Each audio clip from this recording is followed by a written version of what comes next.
दशकं 33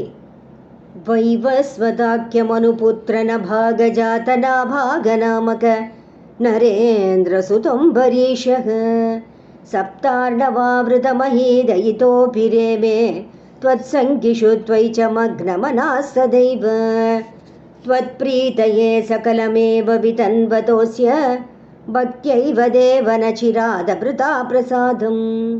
येनास्य याचनमृतेऽपि विरक्षणार्थं चक्रं भवान् प्रविततारसहस्रधारम् सद्वादशी व्रतमतो भवदर्चनार्थं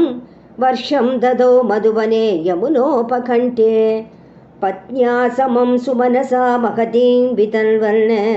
पूजां दुषेषु विसृजन् पशुषष्टिकोटिं तत्रादपारणदिने भवदर्चनान्ते दुर्वाससास्य मुनिना भवनं प्रपेदे भोक्तुं वृतश्च स नृपेण परार्तिशीलो मन्दं जगाम यमुनां नियमान् विधास्यन् राज्ञादपारणमुहूर्तसमाप्तिखेदाद् वारैव पारणमकारि भवत्परेण प्राप्तो मुनिस्तदथ दिव्यदृशा विजानन् क्षिप्यन् कृतो धृतजटो विततानकृत्याम् कृत्यां च तामसिधरां भुवनं दहन्तीम् अग्रे विवीक्ष्य नृपतिर्न पदा च कम्पे त्वद्भक्तपादमभिवीक्ष्य सुदर्शनं ते कृत्यानलं शलभयन्मुनिमल्वधावीत् धावन्न शेषभुवनेषु भियास पश्यन् विश्वत्र चक्रमपि ते गतवान् विरिञ्चं कक्कालचक्रमतिलङ्घयतीत्यपास्तः सर्वं ययोश च भवन्तमवन्दतैव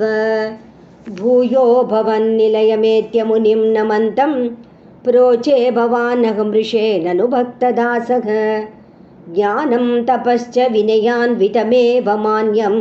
ह्यागम्बरीशपदमेव भजेति भूमन् तावत् समेत्य मुनिना स गृहीतपादो राजापसृत्य भवदस्त्रमसौ अनौषीत् चक्रे गते मुनिरदादखिलाशिषोऽस्मै त्वद्भक्तिमागसि कृतेऽपि कृपां शशंसन् राजा प्रतीक्ष्य मुनिमेकसमामनाश्वान् सम्भोज्य साधुतमृषिं विसृजन् प्रसन्नं भुक्त्वा स्वयं त्वयि ततोऽपि दृढं रतोऽभूत्